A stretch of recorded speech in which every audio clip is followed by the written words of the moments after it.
Donc, avant de commencer, peut-être un petit mot sur qui je suis. Alors, je m'appelle Judith et je travaille à la chancellerie du Premier ministre dans la Direction générale communication externe. Donc, cette direction générale, elle s'occupe principalement de soutenir le Premier ministre dans ses actions de communication. On participe aussi au développement de l'image de marque de la Belgique et, comme beaucoup de SPF, on tente de transmettre aux citoyens les décisions gouvernementales. Et au sein de cette direction générale plus particulièrement, je m'occupe de coordonner l'équipe multimédia. Donc, on fait beaucoup de création de communication visuelle. Et parallèlement à mon travail à la chancellerie, je suis un master en stratégie de la communication et culture numérique en cours du soir. Et le programme a évolué vers une compréhension un peu plus complète des outils liés à l'intelligence artificielle et de ce que ça pouvait représenter pour des métiers des communicants de manière générale. Donc, un peu avec cette double casquette-là, je me suis un peu plongée dans qu'est-ce que ça pouvait être l'intelligence artificielle pour nous, qu'est-ce que ça pouvait représenter, et surtout avec un peu de curiosité, c'est-à-dire on prend le train en marche et on n'attend pas avec toutes les questions qu'on peut avoir. On essaie un peu de manipuler par nous-mêmes et de voir qu'est-ce que ça peut représenter, oui, pour l'évolution de nos métiers, potentiellement en tant que communicant. Je tiens à dire quand même, même si la présentation sera en français, que je prends les questions en néerlandais et que suivant le degré de complexité de la question, je peux essayer de faire mon mieux aussi pour vous répondre en néerlandais. Donc, n'hésitez pas, vous ne sentez pas bloqué. Aussi, s'il y a des parties où c'est un peu rapide, n'hésitez pas à mettre un message dans le chat en disant bah, moi, je suis néerlandophone, j'ai décroché. Est-ce que c'est possible de répéter? Il n'y a aucun problème.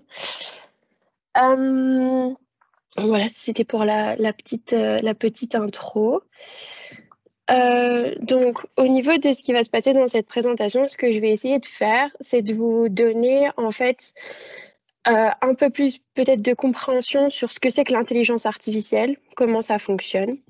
Parce que je pense qu'on a certaines personnes peut-être qui travaillent avec nous qui sont un peu coincées dans cet effet boîte noire de se dire OK, on est face à des nouvelles applications, des nouveaux outils, on ne sait pas trop comment on les utilise, il n'y a pas vraiment de législation stricte sur le sujet. Du coup, même dans le cadre professionnel, on ne sait pas trop jusqu'à quel point on peut utiliser ces outils-là.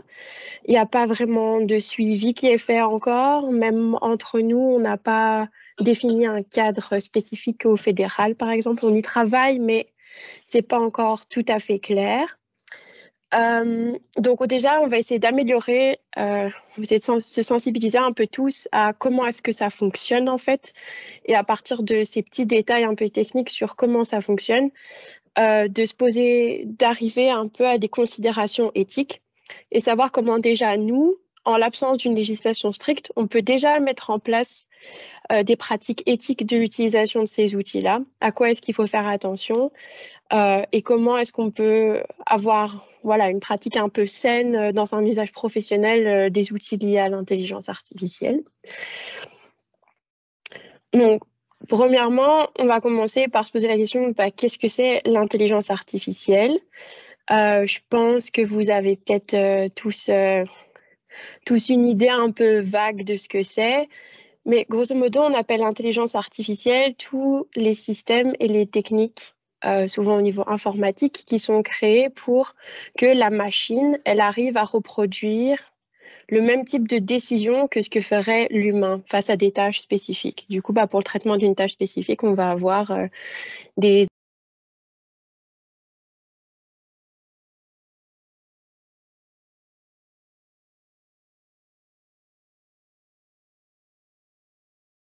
On ne t'entend plus. Micro est coupé. On ne vous entend plus. C'est le micro qui est coupé en fait, c'est noté micro éteint.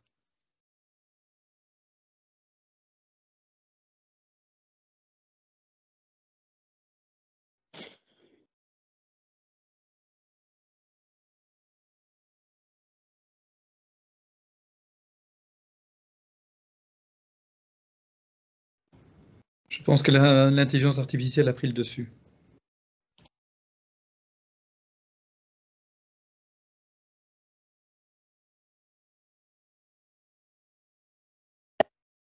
Et maintenant, est-ce qu'on est de retour ou toujours pas? Ouais.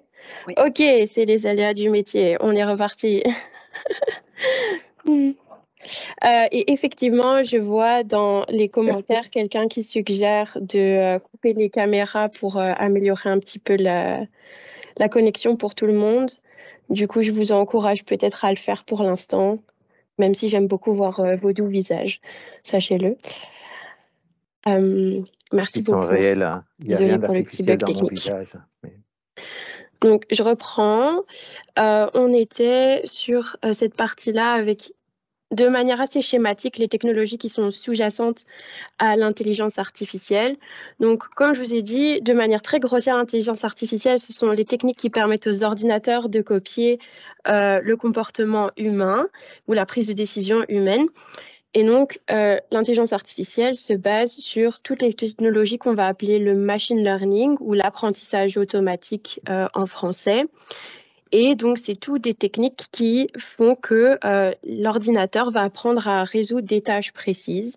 Et souvent, en fait, ces techniques-là, elles reposent sur des algorithmes. Et en fait, ces algorithmes, c'est des suites d'instructions informatiques où il va y avoir des règles définies pour que l'ordinateur puisse de lui-même prendre une décision.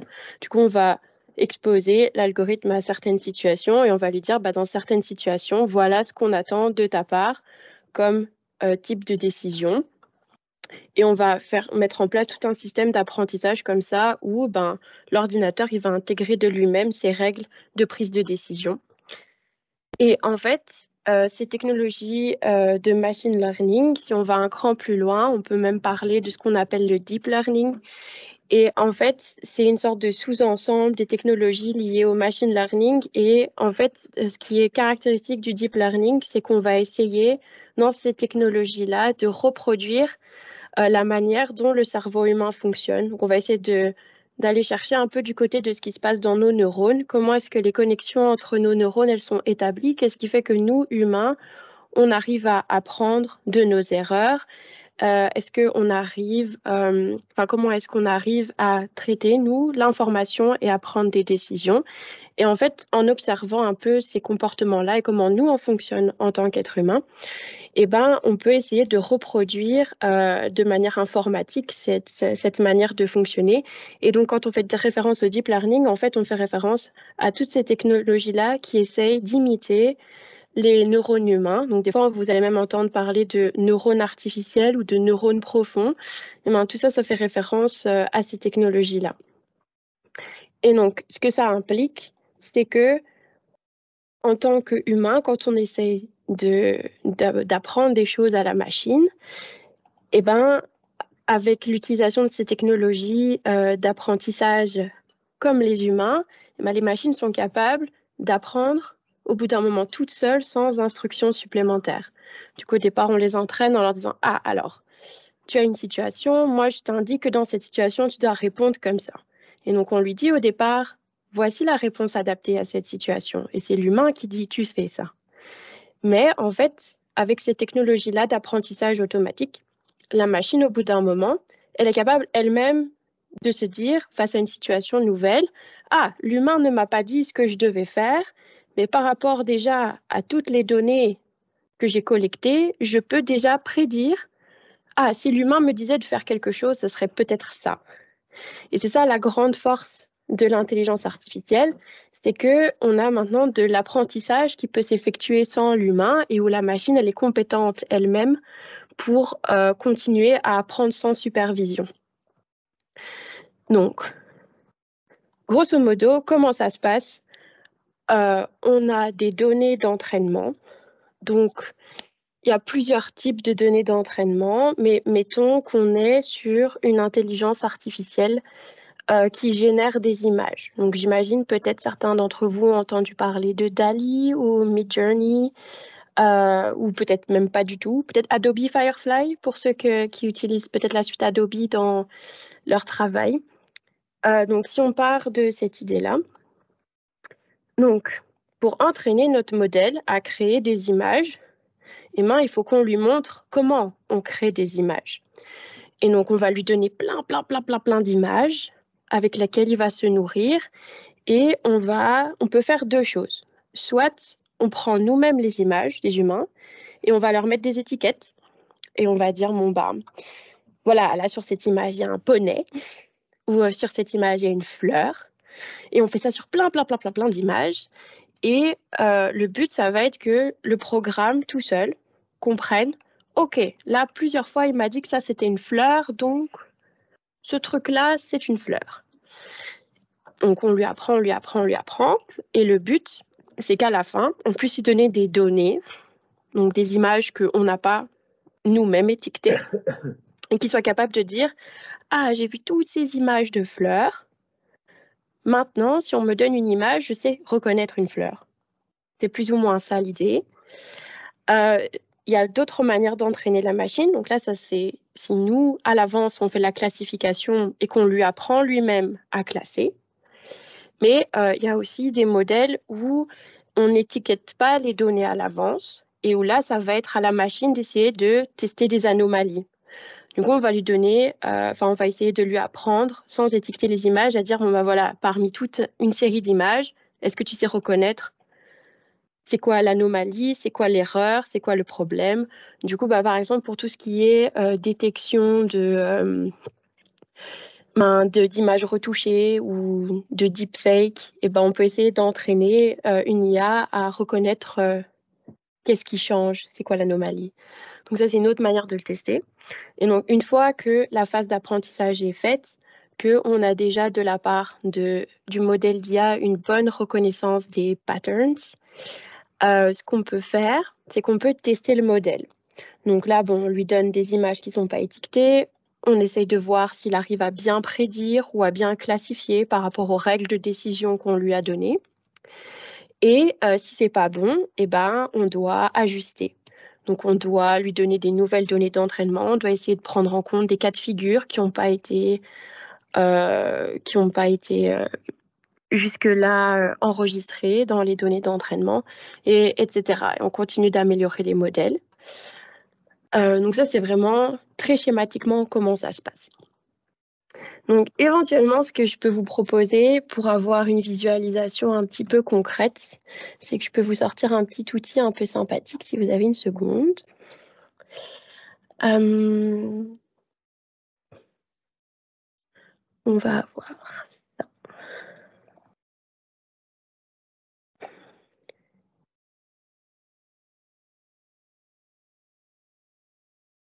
Voilà. Est-ce que tout le monde voit de nouveau mon écran? Oui, c'est bon? Oui. Sinon, il faut crier. Donc là, l'outil que je voudrais vous montrer, ça s'appelle Teachable Machine. C'est pas quelque chose qui va vraiment vous servir, vous, dans votre travail au quotidien, mais c'est une sorte d'outil de visualisation, de sensibilisation à l'IA qui a été mis en place par Google, une sorte d'outil on va dire d'apprentissage. Et en fait, ça vous permet très, très simplement de voir comment ça fonctionne l'entraînement d'une IA. Et vous pouvez faire ça soit avec des banques d'images, soit vous pouvez faire ça avec votre webcam. Mais donc, l'interface, ça se présente un peu comme ça. Vous avez d'un côté à gauche différentes catégories. Du coup, là, par exemple, moi, j'ai fait avec des fleurs. Donc, j'ai créé une catégorie rose et une catégorie tournesol. Et en fait, j'ai importé dans les roses tout un tas d'images de roses. Et j'ai importé dans les tournesols tout un tas d'images tournesol.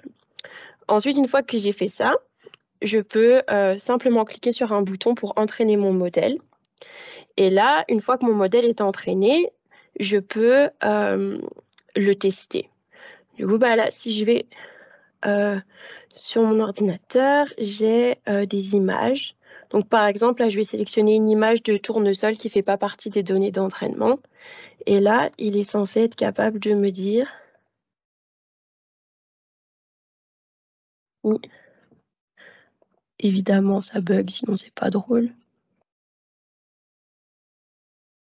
Je sais pas si c'est l'affichage. Oh, évidemment. Bon. Je vais le faire rapidement. Et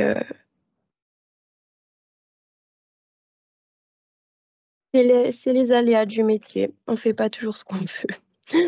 C'est pas grave.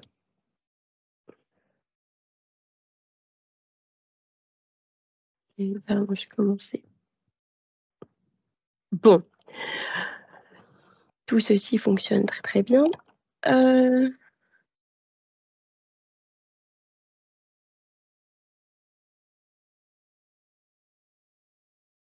Comme ça, vous voyez en temps réel comment je le fais. C'est pas plus mal finalement.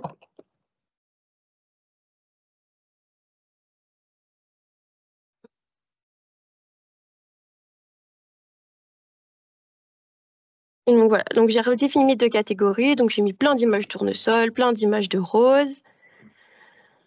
Je vais entraîner mon modèle. Quand on fait des trucs comme ça, en fait, ce qui est important, c'est d'avoir tout un tas de cas de figure avec sur lesquels vous avez vos données. Donc par exemple, là, on a des images. Vous avez des images tournesol qui sont sur fond bleu parce que c'est le ciel. Vous les avez toutes seules ou en groupe. Ah oui, voilà. Merci pour votre compassion dans les commentaires. C'est comme les tartines qui tombent, choco en bas. Oui, bah voilà, c'est un peu l'histoire de ma vie. Sachez aussi que mon ordinateur est très capricieux. Du coup, si à un moment je disparais, vous savez que c'était la 2e tartine qui est tombée. Bah voilà. Donc, comme je vous avais dit, vous pouvez mettre des données webcam. Du coup, là, je peux vous faire une 2e fois coucou dans l'écran. Mais on peut aussi sélectionner des fichiers. Donc là, avec un peu de chance, ça devrait fonctionner. Ou c'est peut-être juste l'affichage qui est pas bon. Ah, voilà. Je vais faire ça comme ça. Là, voilà. Donc, vous voyez, on met l'image. Je pense que c'était juste mon écran qui était trop petit et du coup, il prenait mal en charge l'affichage. Donc, je change d'écran. Et vous voyez en bas, j'ai importé l'image du tournesol. Et là, avec une certitude de 100%, le modèle nous dit ceci est un tournesol. Donc, on a fait ça avec une première image. On peut faire ça avec un deuxième. Il nous dit toujours tournesol. Je vais chercher une petite image de rose. Et là, il nous dit c'est des roses. Donc, en gros, ça fonctionne comme ça.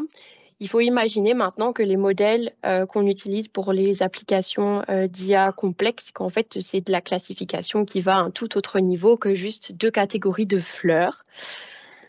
Mais sur l'idée, ça fonctionne comme ça. Et là, vous allez me dire, OK, mais avec ça, on fait quoi? En fait, ce que j'aimerais pouvoir vous montrer avec ce petit exemple, c'est l'importance des données d'entraînement.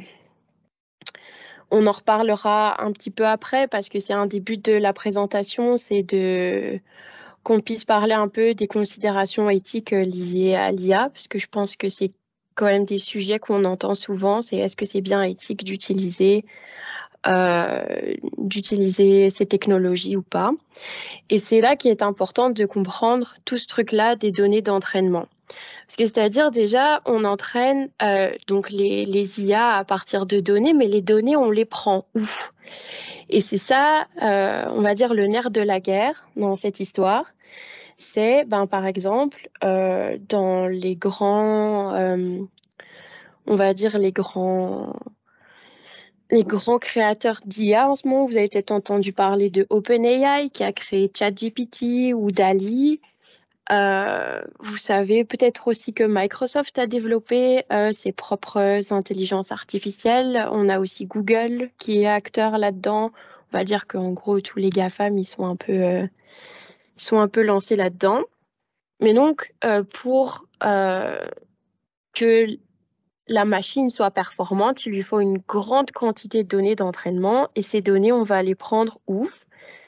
À des endroits où on n'a pas nécessairement le droit de prendre des données d'entraînement. Du coup, si on regarde comment fonctionne OpenAI ou même Midjourney, en fait, ils ont ratissé large sur Internet, quoi. Ils ont pris le contenu qui était disponible publiquement. Mais sauf que le contenu qui est disponible sur Internet, ça ne veut pas dire qu'il n'est pas protégé par le droit d'auteur. Du coup, on peut déjà se poser la question du vol de propriété intellectuelle.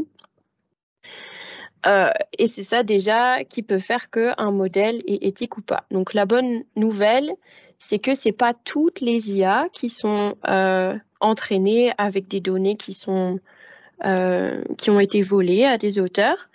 Il y a quand même il y a plusieurs prestataires qui travaillent sur des modèles un petit peu plus éthiques, où on a une rémunération des artistes ou des contributeurs. Je pense par exemple à Shutterstock ou Adobe.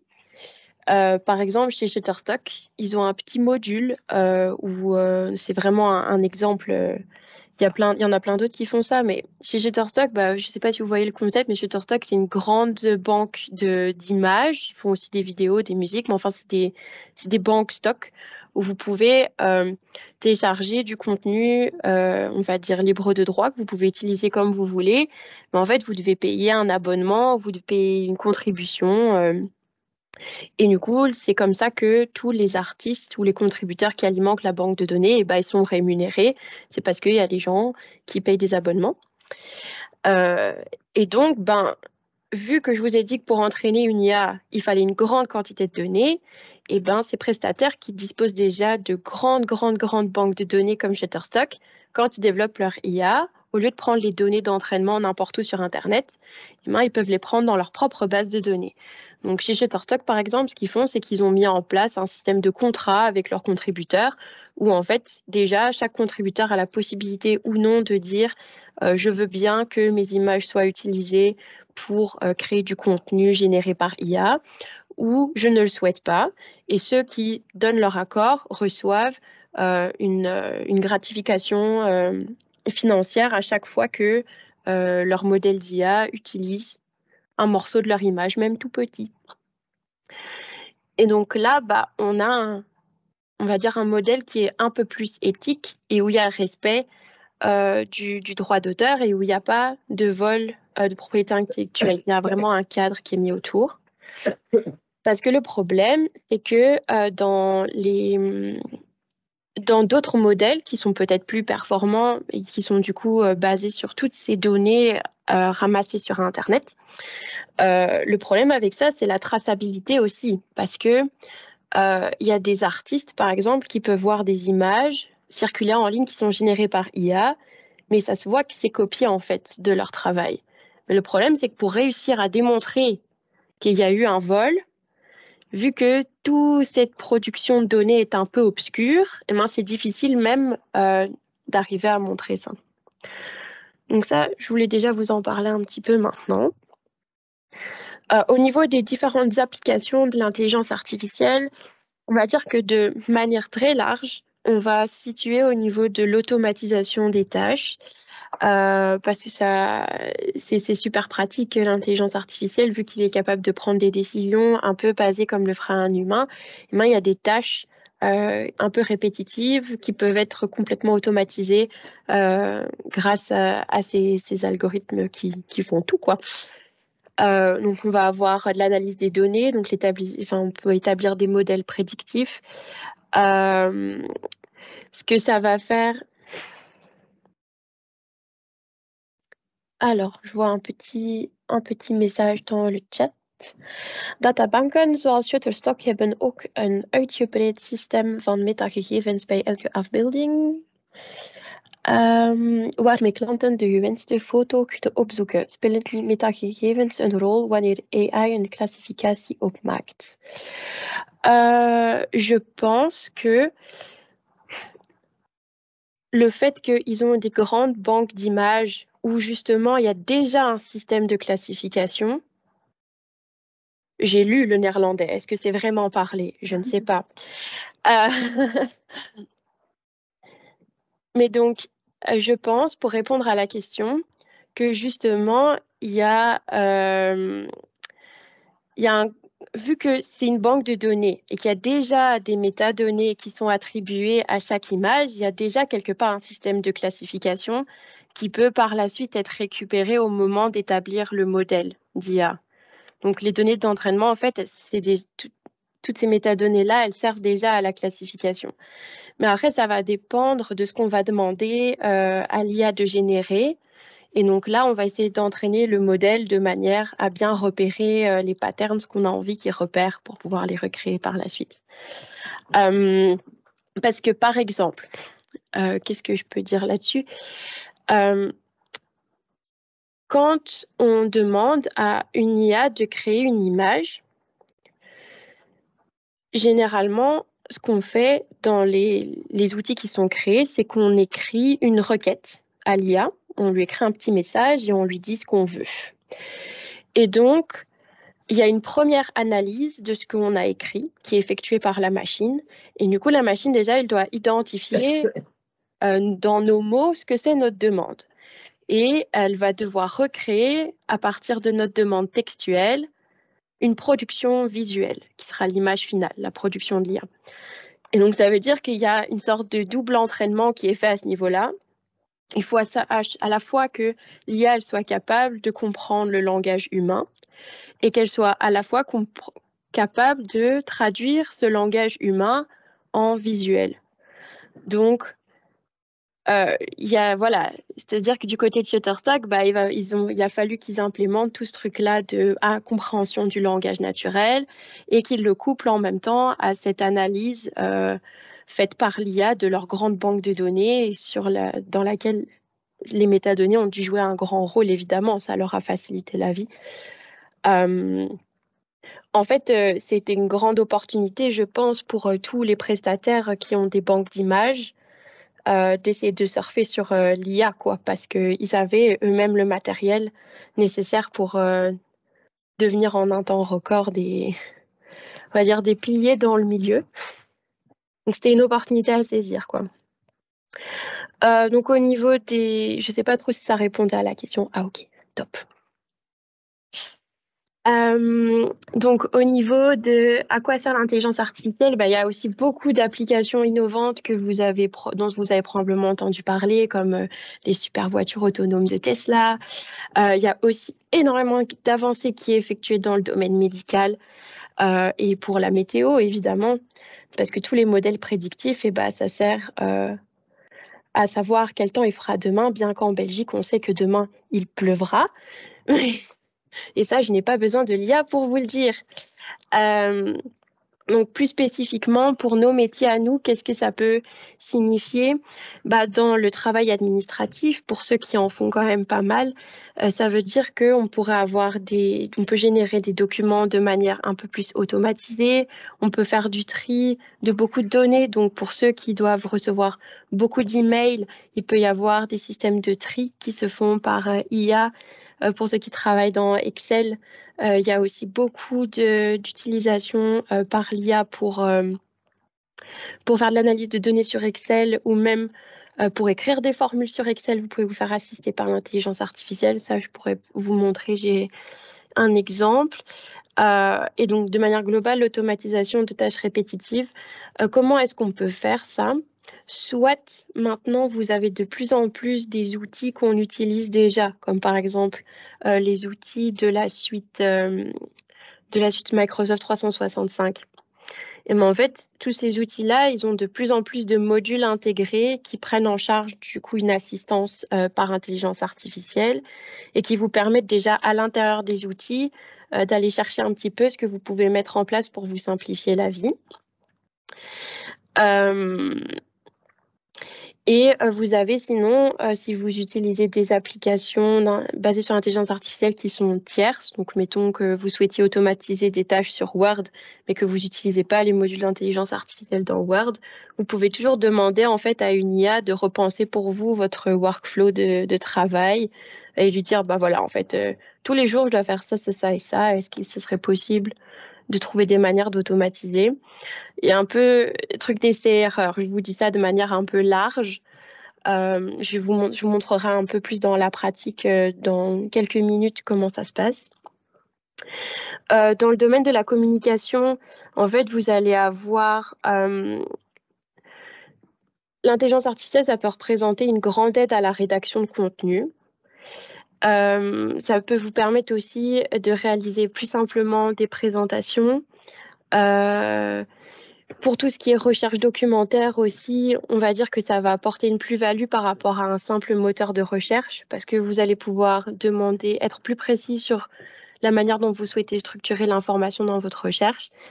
Et en fait, vu que les intelligences artificielles ont été entraînées avec de grandes banques de données, vous pouvez demander des opérations plus stratégiques en fait. Vous pouvez dire, est-ce que tu peux me faire l'analyse SWOT de tel projet? Vous décrivez votre projet, vous envoyez un document sur votre projet. Vous pouvez lui dire, ah bah voilà, je suis en train de préparer une campagne, est-ce que tu peux déjà me proposer une ébauche de plan média? Et en fait, il va pas vous réinventer la roue, hein. Donc concrètement, l'IA n'a pas la capacité maintenant de remplacer vos métiers parce que vous allez avoir ce petit truc humain en plus qui va faire que vous allez identifier ce qui va mieux marcher. Donc pour tout ce qui est les opérations stratégiques, en fait, il va vous sortir des trucs basiques, mais ça peut permettre déjà de vous décharger d'une partie du travail simple et de vous illustrer, vous, en tant que communicant, sur les tâches pour lesquelles vous êtes vraiment expert, quoi. Ça peut être une des plus-values éventuelles. Et dans les domaines de l'art et du design, il y a quand même des possibilités parce que vous pouvez demander de la création d'images dans certaines applications. Ça peut avoir un intérêt. Ça dépend aussi de comment on se situe au niveau de sa volonté en tant qu'artiste. Est-ce qu'on a envie de considérer l'IA comme plus un outil sur lequel on peut se baser ou si on a envie vraiment de dire, bah non, en fait, créé par l'IA, c'est pas que c'est triché, mais quelque part, ça nous sert pas, nous, en tant qu'artistes. Ça, voilà, moi, je veux pas rentrer dans ce positionnement-là. Mais il y a des possibilités. Vous pouvez créer des images assistées par IA. C'est possible de s'aider pour faire des mises en page. Il peut générer des mood boards, des palettes de couleurs. Il peut aussi faire des analyses d'images. Du coup, quand on veut faire aussi de l'analyse de sentiments de citoyens, on peut faire ça avec l'IA. Donc ça, c'est pour dire assez largement ce qu'on peut faire. Vu qu'il nous reste 20 minutes, je propose qu'on essaye d'aller déjà un peu dans les logiciels et de voir un peu comment est-ce qu'on peut les utiliser en fait. Je pense que la plupart d'entre vous, ce que vous allez pouvoir utiliser, donc je pense qu'il y en a beaucoup qui ont entendu parler de ChatGPT, qui peut-être l'utilisent parce qu'il y a une version gratuite de ChatGPT et la version payante est plus performante, mais vous pouvez utiliser la version gratuite. Ce que je voudrais quand même préciser, si vous utilisez ChatGPT dans le cadre professionnel, posez-vous la question de est-ce que les données que je donne dans mes conversations avec l'intelligence artificielle, est-ce que ces données-là, ce sont des données confidentielles ou est-ce que ce sont des données publiques? Pourquoi? Parce que je ne sais pas si tout le monde en fait a déjà ouvert ChatGPT, mais si ce n'est pas le cas, ce n'est pas très grave. On va faire ça ensemble maintenant. Bah oui, je ne suis pas en train de faire de la pub pour ChatGPT, mais c'est tellement un emblématique de l'intelligence artificielle aujourd'hui que je ne peux pas ne pas en parler. Grosso modo, pour ceux qui ont vraiment jamais ouvert ChatGPT, et il n'y a aucun problème avec ça, c'est un agent conversationnel. Donc en fait, vous pouvez lui parler en langage naturel humain, lui demander des trucs. Et grâce à tout le système derrière, il est capable d'interpréter votre demande et de vous proposer une réponse adéquate, plus ou moins adéquate. Il peut y avoir des couacs, mais ça s'améliore. Et donc, vous pouvez lui demander des trucs, en fait. Donc, vous pouvez lui dire, par exemple, qu'est-ce qu'on pourrait lui demander? Bonjour, parce qu'on est poli. Est-ce que tu pourrais m'écrire une histoire très courte sur un fonctionnaire qui travaille en Belgique? Le fonctionnaire aime beaucoup les chats. Et là, a des couacs.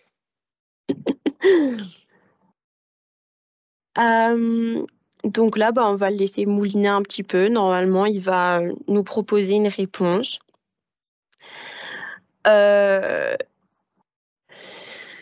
Donc, vous voyez, c'est très simple. C'est vraiment juste un chat. Il faut lui parler, il faut lui poser des questions. Et en fait, pourquoi ce système il fonctionne bien? C'est qu'en fait, dans la version gratuite, parce que vous savez très bien que quand vous payez pas, c'est vous le produit. Et en fait, ce qui est récupéré, c'est vos conversations. Ce qui est récupéré par OpenAI, le créateur de ChatGPT, c'est vos conversations avec ChatGPT. Et ils essayent de voir en quoi ChatGPT vous a répondu de manière pertinente. Et en fait, ces données-là de vos conversations, elles sont utilisées pour continuer à entraîner le modèle et à le rendre plus performant. Donc, en soi, vous pouvez vous dire, OK, c'est un truc, système participatif, c'est positif. Moi, quand j'interagis et que je suis contente, je peux le dire et hop, ça permet de rendre l'outil meilleur. Oui, super, c'est très bien. Mais dans le cadre du travail, si par exemple, vous travaillez, je ne sais pas, je vais donner un exemple d'application. À la chancellerie, on a des merveilleuses personnes au service rédaction qui écrivent des communiqués de presse sur les décisions du Conseil des ministres. Mettons que vous vouliez vous faire assister par l'intelligence artificielle pour rédiger ces communiqués. Et en fait, si vous lui donnez le contenu de ce qui a été dit en Conseil des ministres, alors que les publications, elles n'ont pas encore été relues, que c'est pas public encore, et que vous mettez ça dans ChatGPT, en fait, vous êtes en train de rendre public des données confidentielles. Du coup, ça, c'est une autre considération éthique à prendre en compte et déontologique surtout, c'est quand vous utilisez ces outils, où partent vos données. Donc, il y a toujours une histoire de se demander avec ces outils, d'où viennent les données qui permettent à cet outil de performer et où vont mes données à moi. Une fois que vous vous posez bien ces deux questions et que vous êtes capable de répondre à ces deux questions, vous pouvez faire le tri de savoir qu'est-ce que vous pouvez utiliser, qu'est-ce que vous ne pouvez pas utiliser dans le cadre du boulot. Après, dans votre vie privée, vous faites bien comme vous voulez. Moi, je vous dis ça dans le cadre de vos fonctions ici. Évidemment, tout ce que je vous dis là, ce n'est pas encadré. C'est juste une invitation à prendre ça en compte et à essayer dès à présent de développer des bonnes pratiques autour de l'usage de ces outils-là, parce que comme vous voyez, ça traîne à ce qu'il y ait une législation stricte sur le sujet, parce que c'est une matière qui est tellement complexe juridiquement que pour qu'on arrive à un consensus, ça va être compliqué. Voilà, ChatGPT est en train de nous écrire la petite histoire. Donc, je ne sais pas si on a des Henri parmi nous, mais voilà, Henri est un fonctionnaire dévoué qui travaille à la mairie. Bon, la mairie, c'est très français, cette histoire. Et il a 3 chats, Moustache, Grisette et Pompon. Je ne vais pas vous la lire en entier, mais enfin voilà, il a répondu à ma demande. Si on voulait lui demander des choses un petit peu plus sérieuses, on peut lui demander des choses sur Excel, par exemple. Donc si je lui demande, hypothétiquement, sur Excel, je souhaite afficher dans la cellule A9 la somme des éléments des cellules A2 à A7, blablabla. Quelle formule dois-je écrire? Je peux lui demander.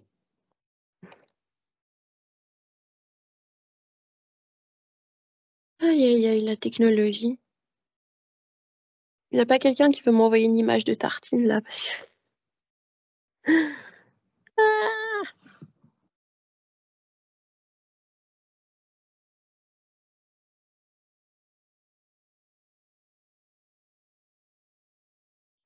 Ok. Pendant qu'il fait son petit bazar, je vous explique en même temps. Donc, il y a beaucoup de possibilités de demandes que vous pouvez faire sur ChatGPT. Merci pour l'image de tartine, ça me touche. Donc, sur ChatGPT, en fait, vous pouvez vraiment vous pouvez vraiment formuler beaucoup de demandes. Et en fait, moi, ce que je voulais voir avec vous aujourd'hui de manière un peu plus pratique, c'est dans ces outils-là, qu'est-ce que vous pouvez formuler comme demande et comment est-ce que vous le formulez?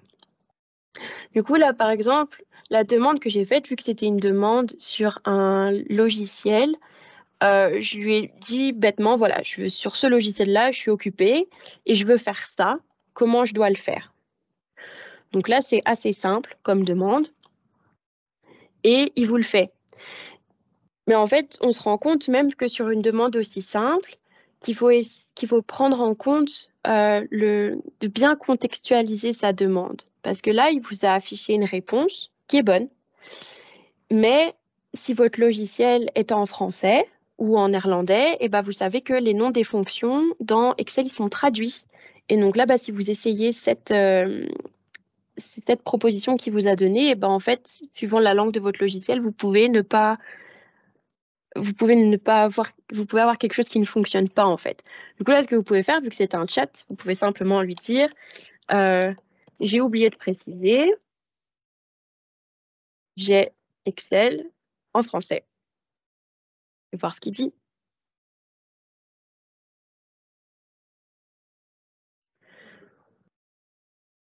Et donc là, il va se corriger.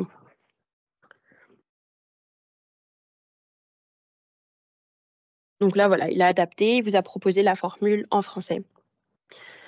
Donc, de manière générale, je vous ai donné quand même quelques petits, que je vous enverrai la présentation après, vous aurez vraiment tout.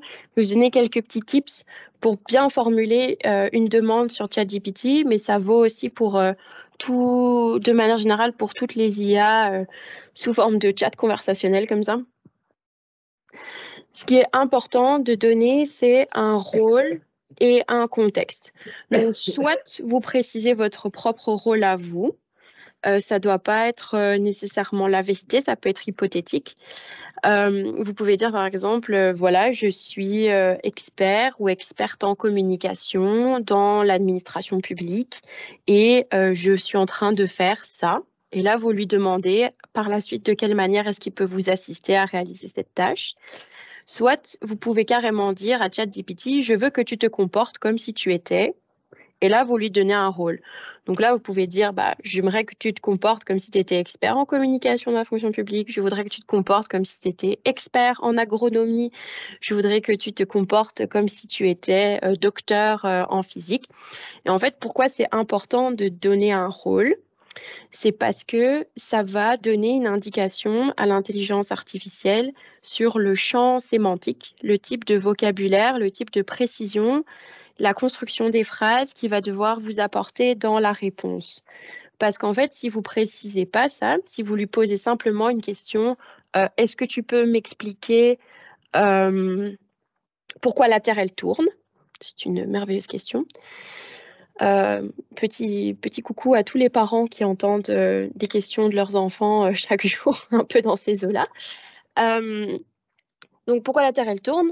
Et là, en fait, ChatGPT va vous donner une réponse standard, mais parce que vous voulez quoi comme réponse? Est-ce que vous voulez vraiment toute l'explication scientifique de pourquoi la Terre, elle tourne? Est-ce que vous voulez une réponse du type expliquer pourquoi la Terre, elle tourne à un enfant de justement 5 ans qui se poserait la question pour la première fois? Et bien, si vous lui précisez ces choses-là, la qualité de la réponse par rapport à ce que vous souhaitiez sera meilleure. Donc, toujours penser à donner un rôle ou préciser votre rôle. On peut évidemment se poser la question de pourquoi les tartines tombent toujours du côté tartiné. C'est peut-être une suggestion de quelque chose qu'on peut demander à l'IA. N'hésitez pas de votre côté à faire vous-même la recherche et à nous taper votre réponse dans les commentaires.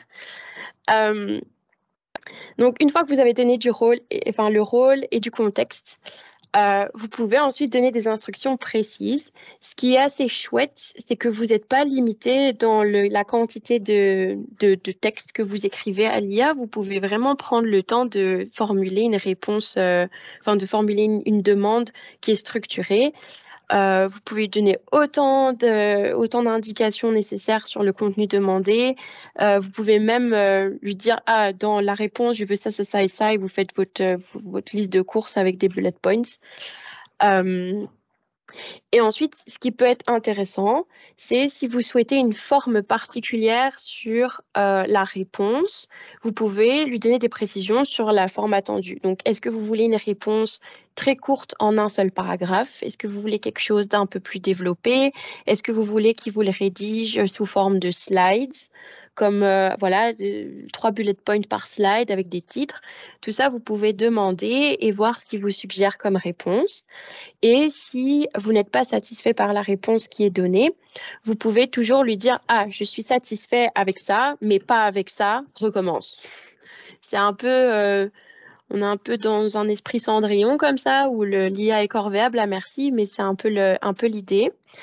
Et donc, vu que c'est un chat et que vous pouvez lui demander de s'améliorer et que vous pouvez lui reposer des questions d'une fois sur l'autre, un tips qui est assez important, c'est avec l'IA, en fonction de la tâche que vous êtes en train de traiter ou de la thématique que vous êtes en train de traiter, créer une conversation par thématique. Parce que l'IA va vraiment se servir au sein d'une conversation de ce que vous avez dit. Du coup, si par exemple, bah voilà, vous lui posez la question, bah voilà, je travaille sur tel projet, est-ce que tu pourrais me faire une petite analyse SWOT, s'il te plaît? Tu me fais ça sous forme d'un tableau où je peux vraiment voir c'est quoi les forces, les opportunités de mon projet, et que juste après, tu lui dis, est-ce que tu pourrais me dire qu'est-ce que je pourrais manger ce soir à base de saumon? Eh ben, il va répondre, mais il va être un peu influencé par ce que vous lui avez demandé à la question d'avant. Et du coup, la réponse risque de ne pas être tout à fait adaptée parce qu'il va penser que vous aimeriez peut-être du vocabulaire communicationnel un peu poussé. Et en fait, vous, tout ce que vous voulez, c'est savoir combien de grammes de saumon il faut pour faire cette recette. Et du coup, ça risque de créer un peu un conflit. Et pareil, si vous revenez plus tard sur la même conversation et que vous voulez continuer dans votre analyse de communication, et ben votre flow sera un peu pollué par vos recettes de saumon, quoi. Et là, il risque de plus être tout à fait pertinent dans les réponses qu'il vous apporte. Donc, n'hésitez pas à bien cloisonner, à créer des conversations différentes. Ça fonctionne bien. Mais donc, j'aimerais bien vous montrer quelques exemples. On va faire ça.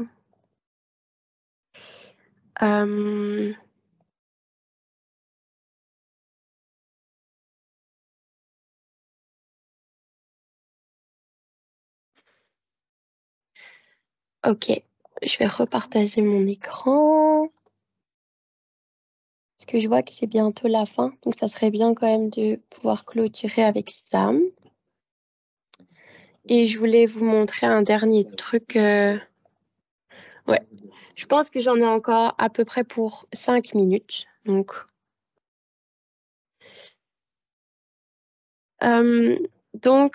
là, j'ai préparé pour vous un petit prompt à tester. En tant que chargée de communication dans une agence de communication, j'aimerais former mes collègues à l'utilisation de ChatGPT. Pourrais-tu développer une présentation structurée sous forme de slides, comme pour un PowerPoint, et discutant notamment des points suivants?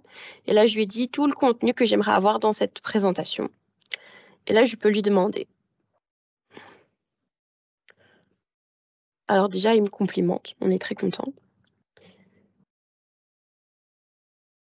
Et là, voilà, il peut vous faire... il peut déjà vous faire une proposition de structure pour une présentation. Ça peut aller un peu plus loin parce que vous pouvez même insérer des documents et lui dire sur base de ce document-là, est-ce que tu pourrais me préparer une présentation, et vous lui donner des instructions. Dans les versions avancées de ChatGPT, vous pouvez même lui demander, est-ce que tu peux me faire déjà me créer le squelette du PowerPoint, et il peut vous envoyer un fichier format PowerPoint avec déjà un peu de contenu dans les slides. C'est pas beau, mais c'est fonctionnel. Évidemment, il faut vérifier tout ça. Et donc ça, c'est pour ceux qui utilisent ChatGPT. Pour la plupart d'entre vous, il me semble...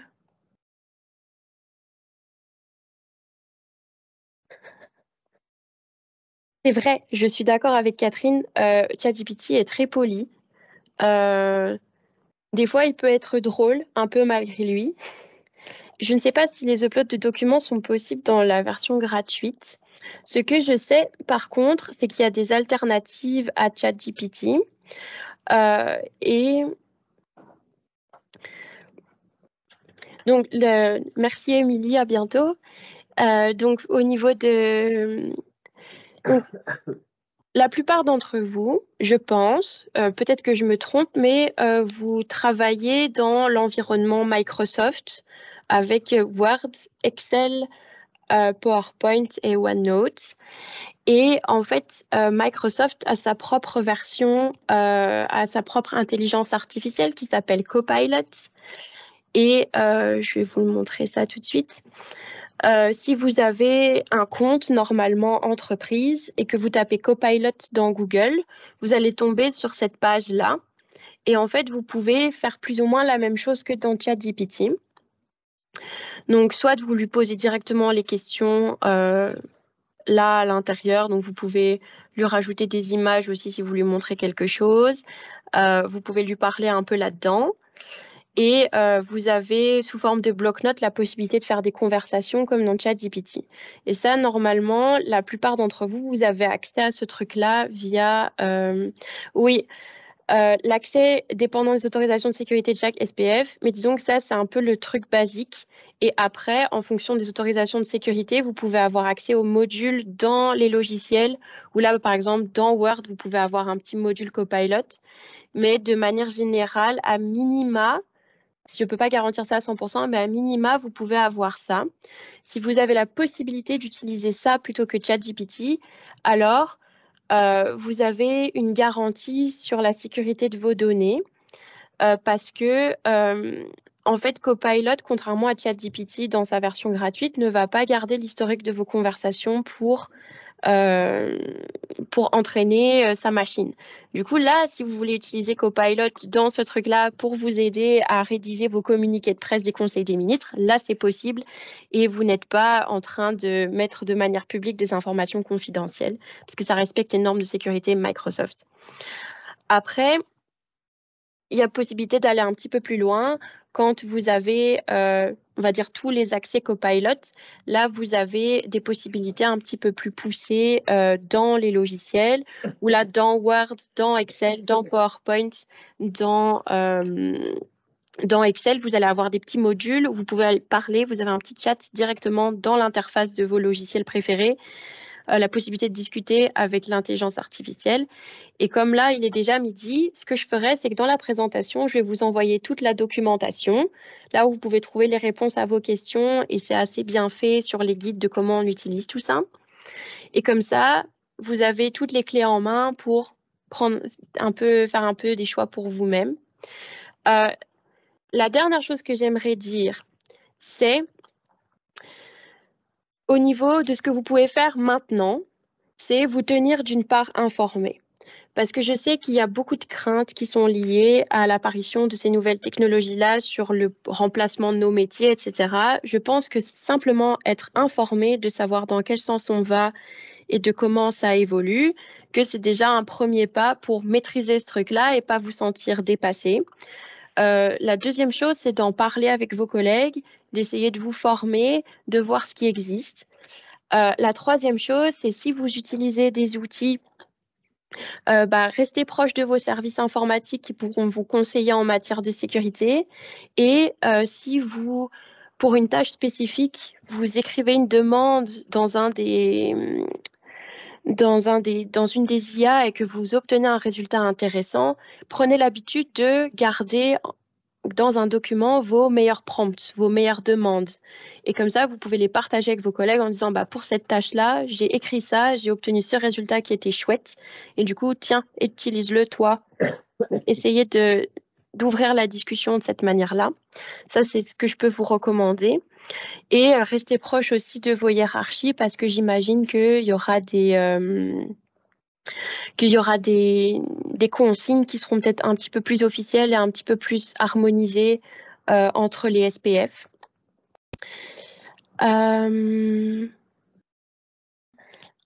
Pour ceux qui le souhaitent, je prends encore quelques questions. Donc, n'hésitez pas, soit en levant la main, soit dans les commentaires.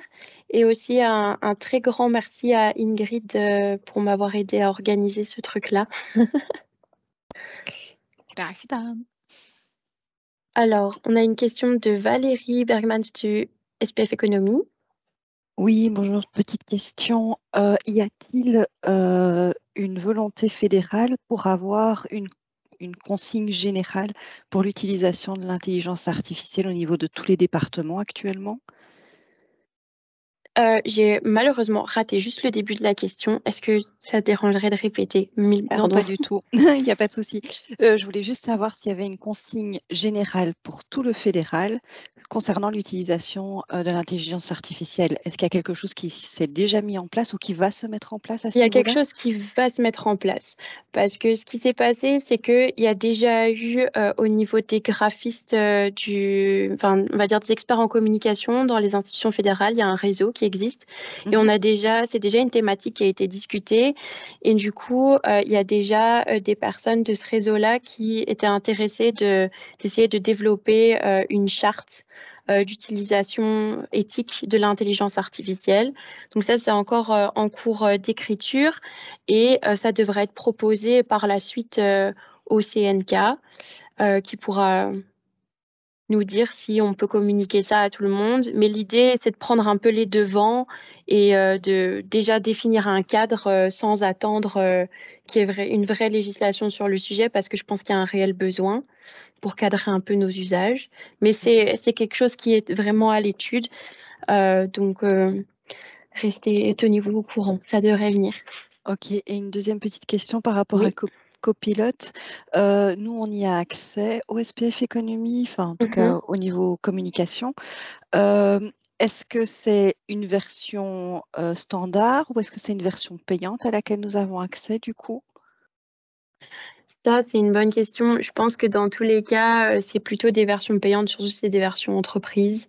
D'accord. Là, la petite page que je vous ai montrée, que vous devez encore voir, c'est l'accès un peu minimum que vous pouvez avoir. C'est une sorte de chat GPT, mais dans Copilot. Et on va dire que les versions supplémentaires, où là, il y a besoin de plus d'autorisation et je pense même d'un abonnement supplémentaire. Là, il y a vraiment l'accès dans les logiciels.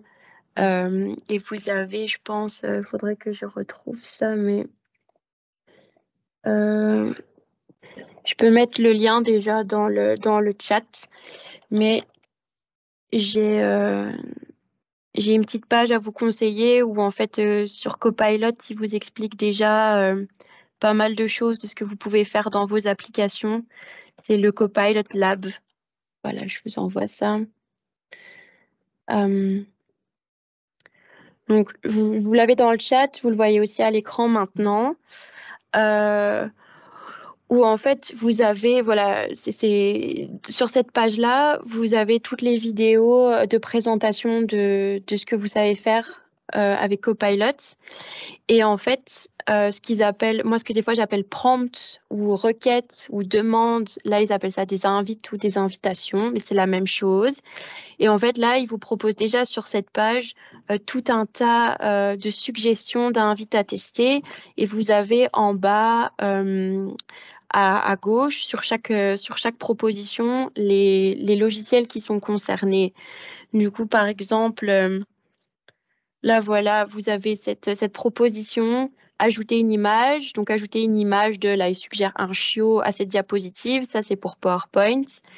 Et en fait, là, ce que vous pouvez faire, c'est vous pouvez cliquer, vous pouvez copier l'invite et vous pouvez, ça vous indique que ça fonctionne dans PowerPoint. Et si vous avez Copilot dans PowerPoint, eh ben, vous pouvez, à partir des invites qu'il y avait là, déjà discuter avec PowerPoint et lui demander de faire ça. La nouvelle un peu bancale par rapport à Copilot, c'est que malgré toutes mes recherches, j'ai pas su trouver, parce qu'il fait du texte, mais il génère aussi des images et je sais pas comment est entraîné le modèle de génération d'images. Du coup, je vous conseillerais pas d'utiliser Copilot pour l'instant pour générer des images. Mais pour tout le reste, bien. Voilà. Merci beaucoup. D'autres questions?